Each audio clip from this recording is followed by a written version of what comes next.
Welcome to okay TV. ప్రస్తుతం మనం bus Bhavan దగ్గర ఉన్నాం. సో ఇక్కడ ఆర్టీసీ కార్మికులు ఇక్కడ ధర్నాకి దిగడం జరిగింది. దాదాపు వందలాది మంది కార్మికులంతా కూడా రావడం జరిగింది. చూడొచ్చు ఇక్కడ నుంచి ఆ చివరి వరకు కూడా కార్మికులు కనబడతా ఉన్నారు మనకి. సో ఒకసారి మాట్లాడే ప్రయత్నం చేద్దాం. అన్న, ఏంటంటే మీ డిమాండ్స్?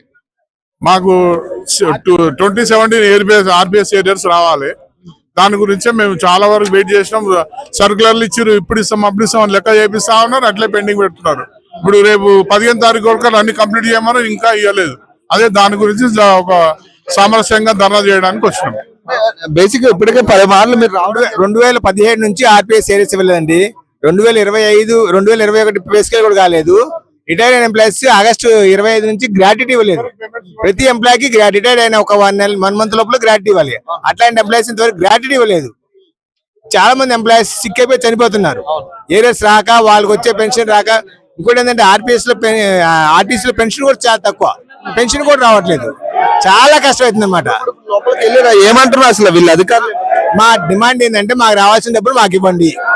రిటైర్డ్ అయిన ఎంప్లాయీస్ అందరికి చెల్లించాల్సిన బాకీలని చెల్లించండి ప్రధాన డిమాండ్. వాళ్ళు స్పందించారా కనీసం?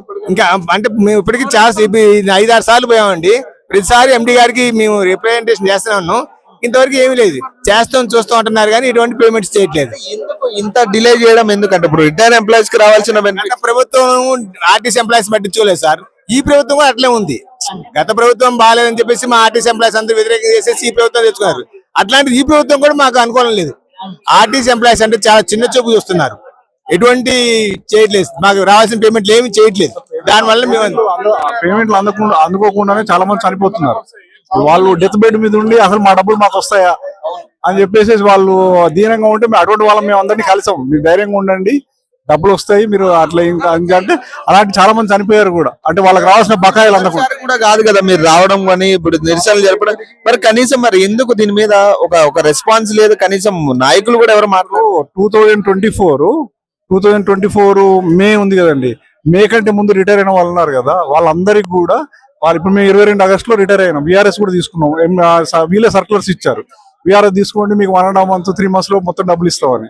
అసలు ఇప్పుడు 22 ఆగస్టులో రిటైర్ అయితే ఇప్పటికి ఇప్పుడు ఎంత అయిందండి? ఇప్పుడు 3 ఏళ్ళు దాటిపోయింది కదా. 3 months లో ఇస్తా అన్న వాళ్ళు ఇంతవరకు పూర్తి డబ్బులు ఇవ్వలేదు. అయితే 2024 మే కంటే ముందు రిటైర్ అయిన వాళ్ళు ఉన్నారు కదా, వాళ్ళందరికీ కూడా రిటైర్మెంట్ బెనిఫిట్స్ అన్ని 2013 స్కేల్ ప్రకారం ఇచ్చారు. ఇప్పుడు 2017 పే స్కేల్ ఇంప్లిమెంట్ అయింది ఆల్రెడీ. ఇప్పుడు ఉన్న వాళ్ళకు 2024 నుంచి ఇంప్లిమెంట్ అయింది. అంతకుముందు మాకు రావాల్సిన ఇప్పుడు మాకు ఆ స్కేల్ ప్రకారం డిఫరెంట్ సెటిల్మెంట్స్ రావాలి కదా. ఆ డిఫరెంట్ సెటిల్మెంట్స్ గ్రాట్యుటీ రావాలి, లీవ్ ఎన్కాష్మెంట్ రావాలి. విఆర్ఎస్ రిటైర్ అయిన వాళ్ళకేమో ఏఎంబి, పిఎఫ్ రావాలి. తర్వాత మన ఇవన్నీ చాలా ఉన్నాయి ఇంకా రావాల్సినవన్నీ. 2021 కూడా ఇంకా పే స్కేల్ ఇంప్లిమెంట్ చేయలేదు ఇంతవరకు. 2017 పే స్కేల్ ఏరియర్స్ రాలేదు. అంటే ఇప్పుడు 8 ఏళ్ళు అవుతుంది. అంటే పే స్కేల్ ఏరియర్స్ ఇంతవరకు ఇవ్వలేదు. అయితే ఇప్పుడు కొత్తగా వచ్చిన ఎండి గారిని కూడా కలిసాము, పాత ఆయన కలిసాము, ఇప్పుడు కొత్తగా వచ్చిన ఎండి గారిని కలిసాము. బాగానే రిసీవ్ చేసుకొని అతను ఆ సమస్యలన్నీ బాగానే వింటున్నాడు. కాకపోతే మాకు అవి డబ్బులు అయితే రావడం లేదు. ఇప్పుడు గవర్నమెంట్ దగ్గర ఉందా, వీళ్ళ దగ్గర ఉందా? ఇది ఇప్పుడు మాకు ఇవ్వాల్సిన డబ్బులు మా మేనేజ్మెంటే ఇవ్వాలి, అంతే కదా. వాళ్ళు పోయి మేము గవర్నమెంట్ దగ్గర నుంచి ఆ మహాలక్ష్మి స్కీమ్ ద్వారా వాళ్ళు రియంబర్స్మెంట్ చేయాల్సిన డబ్బులు వాళ్ళు గవర్నమెంట్ ఇవ్వాలి. ఇస్తే వీళ్ళు పేమెంట్ చేస్తారు. అట్లా మనకి ఏంటంటే ఆ డబ్బులన్నీ రావాలి. మహాలక్ష్మి స్కీమ్ డబ్బులు ఆ గవర్నమెంట్ రియంబర్స్ చేయాలి కదా ఆర్టీసీకి. అయితే అందులో ఎన్ని ఇచ్చారో ఎన్ని ఇవ్వలేదో అని ఎవరికి తెలియదు. అయితే ఆ డబ్బులు వస్తే కనీసం మాకు ఒక 600-700-500 కోట్లు వచ్చాయనుకోండి, మా డబ్బులన్నీ క్లియర్ అవుతాయి దాదాపుగా. కనీసం ఒక న్యాయమైనా జరుగుతుంది కదా. కనీసం అవును, ఒక 1000 కోట్ల లోపు వస్తే అందరికి డబ్బులు వస్తాయి. టోటల్ గా మా దాదాపు 1,000 crores దాదాపు రకరకాల వాటికి ఖర్చు పెడుతున్నారు. మరి వీటి విషయంలో ఎందుకు దృష్టి పెట్టట్లేదు? అదే మా వాళ్ళందరూ చాలా సార్లు రిప్రజెంట్ చేశారు. ఎండి గారు, పాత ఎండి గారు చేశారు, కొత్త ఎండి గారు చేశారు. అందరూ సానుకూలంగా ఇస్తాం అంటున్నారు. కాకపోతే మరి ఇవ్వడం లేదు. మీరు చెప్పండి, అంటే బేసిక్ గా మీ బెనిఫిట్స్ కి సంబంధించి ఇప్పుడు ఈరోజు డిమాండ్ చేస్తా ఉన్నారు గవర్నమెంట్ నుంచి. సో మీరు చెప్పండి, అంటే డిమాండ్ చేయండి. డిఫరెంట్ మనకు డిఏ ఏరియాస్ రావాలి సార్, మళ్ళీ ఎన్కాష్మెంట్ రావాలి. 10-15 years నుంచి అన్ని కంప్లీట్గా ఏ వరకు రాలేదు. చాలా ఇబ్బందులు పడుతుండ్రు. అప్పుడు డిమాండ్ లెటర్స్ కొందరు ఇచ్చిన వాళ్ళకు డబ్బులు కట్టినా కానీ ఇంతవరకు డబ్బులు వాళ్ళకు హయ్యర్ పెన్షన్ రాలేదు. వచ్చిన కొందరికి మళ్ళీ ఏరియర్స్ రాలేదు సార్. చాలా ప్రాబ్లం అవుతుంది. ఒక్కొక్కరు 23 డబ్బులు కట్టిన వాళ్ళకు ఇంతవరకు రాలేదు. హయ్యర్ పెన్షన్ రాలేదు, వాళ్ళకి ఏరియర్స్ రాలేదు. చాలా ప్రాబ్లం అవుతుంది. ఒక సీరియల్ వైజ్ చేస్తలేరు సార్. అంతా ముందు వచ్చిన వెనుక వచ్చిన ముందు 1 year 2 years కట్టిన వాళ్ళకు విత్ ఇన్ 1 month లా వాళ్ళకు మొత్తం అమౌంట్ వస్తుంది. 10 years కట్టిన వాళ్ళకు కూడా కొందరికి హయ్యర్ పెన్షన్ రావడం లేదు, ఏరియర్స్ రావడం లేదు సార్. చాలా ఇబ్బందులు అవుతున్నాయి సార్. ఇదే ఓకే. అంటే మీకు సంబంధించిన అంటే బెనిఫిట్ కి సంబంధించి ఇప్పుడు మీకు రావాల్సినవే కదా, ఇప్పుడు అవేమి వాళ్ళ పాకెట్ 2017 తర్వాత రిటైర్ అయినటువంటి డిఫరెన్స్ ఇవాళ. తర్వాత ఈ మధ్య రిటైర్ అయిన వాళ్ళకి ఎన్కాష్మెంట్ ఇవ్వట్లేదు, గ్రాట్యుటీ ఇవ్వట్లేదు. రిటైర్ అయిన వాడికి డబ్బులు వాడు బ్యాంకులో పెట్టుకొని ఇంట్రెస్ట్ మీద బతుకుతారు. వాడు ఎట్లా బతకాలా? సస్పెండ్ అయిన వాడికి సబ్సిస్టెన్స్ అలా ఉంటుంది. వీటి సబ్సిస్టెన్స్ అంటే వాడు నువ్వు ఇస్తే రిటైర్మెంట్ బెనిఫిట్స్ ఇస్తే దాని మీద ఎక్కడో పెట్టుకొని ఇంట్రెస్ట్ మీద బతుకుతాడు. వీడు బతుకు కష్టమైపోయింది. ఇది మీరు వాడు బతికేది ఆ రైట్ ఏదైతే ఉందో, రైట్ టు లివ్ అనేటువంటిది స్టాట్యూటరీ ప్రామిస్, దాన్ని వీళ్ళు వైలేట్ చేస్తున్నారు. అది కోర్టు కూడా చెప్పింది, హైకోర్టు కూడా ఇదివరకు చెప్పింది బెంచ్లో. వీళ్ళకి రిటైర్మెంట్ బెనిఫిట్స్ ఇవ్వాల్సిందే, అది మీరు ఇచ్చే బౌంటీ కాదు, స్టాట్యూటరీ అబ్లిగేషన్ అని చెప్పిన తర్వాత కూడా ఇవ్వట్లేదు. ఏళ్ల తరబడి ఇలా జరుగుతుంది. వీళ్ళ దగ్గర పెండింగ్ ఉందా? గవర్నమెంట్ దీని మీద చర్యలు తీసుకోవట్లేదా? యాక్ట్ గవర్నమెంట్ ఏం చెప్తుంది? ప్రాఫిట్స్ వచ్చాయని ప్రతిసారి మీకే చెప్తున్నారు కదా, మీరే కదా వాళ్ళని ఇంటర్వ్యూ చేస్తున్నారు. వాళ్ళు 15 రోజులకు ఒకసారి ఎన్ని ప్రాఫిట్స్ వచ్చాయి కార్పొరేషన్కి వచ్చింది అంటున్నారు. వీళ్ళు 6-7 ఏళ్ళ నుంచి కష్టపడుతున్నారు, వాళ్ళకి లేవు. తర్వాత వీళ్ళకి ఎరియర్స్ మీద వీళ్ళకి పిఎఫ్ రెమిట్ చేయకపోతే పిఎఫ్ ఆఫీస్ వీళ్ళకి తక్కువ పెన్షన్ ఇస్తుంది, అవి రెమిట్ చేయట్లేదు, గ్రాట్యుటీ ఇవ్వట్లేదు, ఎన్కాష్మెంట్ ఇవ్వట్లేదు. వీళ్ళు ఎట్లా బతకాలి? మీరు చెప్పండి. అదే విషయం, బతుకు కష్టమైపోయింది. సో ఇప్పటికైనా మీ బెనిఫిట్స్ కి సంబంధించి మీకు రావాల్సిన బెనిఫిట్స్ ఏవైతే ఉన్నాయో అవి ఇవ్వమని. ఇప్పుడు సర్వీస్ లో ఉన్నవాడికి జీతం వస్తుంది, మాకేం రాదు కదా. మా బెనిఫిట్స్ మాకు ఇవ్వండి. అది నేను రిటైర్మెంట్ తర్వాత ఉపయోగపడతాయని దాచుకునే అమౌంటే కదా అది కూడా. ఇప్పుడు మాకు రావాల్సిన అమౌంట్స్ మాకు ఇప్పించండి అంతే. దాదాపు వందలాది మంది చూడొచ్చు, అంటే ఎంప్లాయీస్ మొత్తం రిటైర్ ఎంప్లాయీస్ ఎవరైతే ఉన్నారో రిటైర్డ్ ఎంప్లాయీస్ మొత్తం కూడా ఇక్కడికి చేరుకోవడం జరిగింది. వాళ్ళకి సంబంధించిన ఏవైతే బెనిఫిట్స్ ఇప్పటి వరకు రావాల్సి ఉన్నాయో వీటి మీద వాళ్ళు ప్రధానంగా పలుమార్లు ఆల్రెడీ దీని మీద డిమాండ్ చేసి వినతి పత్రాలు ఇచ్చినప్పటికీ కూడా దాని మీద ఎవరు పట్టించుకోని పరిస్థితులు కనపడతా ఉన్నాయి. సో మీరు కూడా చెప్పండి అంటే బేసిక్ గా మీకు ఎప్పటి నుంచి రావాలి ఈ రిటైర్మెంట్ కి సంబంధించి? మీరు ఎప్పుడు రిటైర్? నేను మొన్న December 31 నాడు రిటైర్ అయ్యాను. నా పేరు రామ్ కుమార్, నేను కుషాగూడ డిపోలో పనిచేస్తున్నాను. అయితే ఇది మనకి ఇక్కడ ఆర్పిఎస్ 2017లో పే స్కేల్ అయింది, టైంకి కాలేదు, యథావిధిగా లేట్ అయ్యింది. ఆ లేట్ అయింది కూడా పోనీ మొత్తం ఏరియాస్తో సహా ఇస్తే కనీసం కార్మికుల కళల్లో ఆనందం ఉండేది. కార్మికుల కళల్లో ఆనందం లేదు, కొంతమందికి ఇచ్చి కొంతమంది ఇవ్వక, ఏరియర్స్ ఇవ్వక ఆ రకంగా జరిగింది. సో 2017 నుంచి ఏరియర్స్ రావాలి. అట్లానే డిఏ, ఈ gratuity, leave encashment, DA arrears ఇవన్నీ 160 నెలల పైన బాకీ ఉన్నాయి. ఇలా రావాల్సిన అమౌంట్లు అన్నీ ఉన్నాయి. ఒక వ్యక్తి 30 సంవత్సరాలు రిటైర్డ్ చేసి తిరిగి రిటైర్డ్ అయిపోయిన తర్వాత ఒక 10 రూపాయలు కావాలన్నా అందరి యొక్క ఆర్థిక స్తోమత బాగా ఉంటుందని అనుకోలేవు. నువ్వు ఈ ఆర్టీసీలో పనిచేసినప్పుడే ఆ జీతం మీద ఆధారపడిన వాడు రిటైర్డ్ అయిపోతే ఇంకా ఆదాయం ఏంటి ఉంటుంది?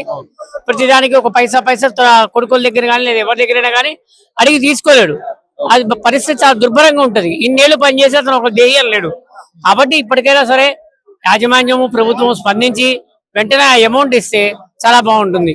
కాంగ్రెస్ గవర్నమెంట్ కూడా, ముఖ్యమంత్రి గారు కూడా ఆలోచిస్తారు. ఆయన మొట్టమొదటి చెప్పింది ఏంటంటే ఆర్టీసీ వాళ్ళని చాలా జాగ్రత్తగా చూసుకుంటాను, గత ప్రభుత్వం చేసినటువంటి తప్పులు ఏవి మేము చెయ్యము, మేము అన్ని ఇస్తాము, మీకు ఏం ఫిగర్ లేదు అని చెప్పిన ఆయన కూడా 2021, 2025 పే స్కేల్ ఆపిచ్చిండు.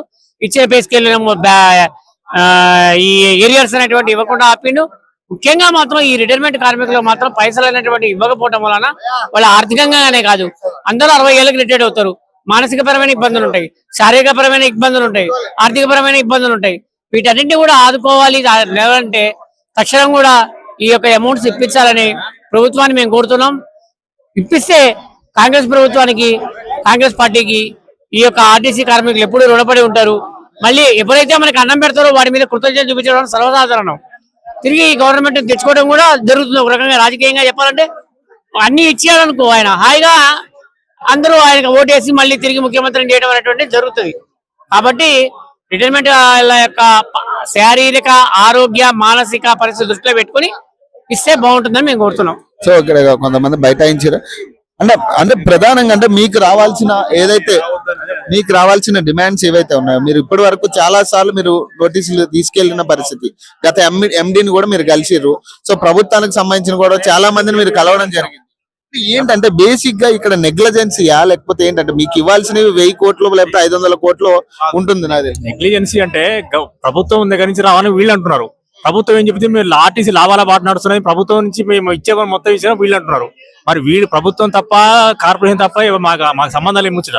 ఏదైనా ఇప్పుడు లాభాల బాటలు నడుస్తుంది. అంతకుముందు నష్టాలు ఉన్నప్పుడే మంత్లీ పేమెంట్ చేసిండ్రు, ఎప్పుడు రిటైర్మెంట్ కానీ పేమెంట్ చేసిండ్రు.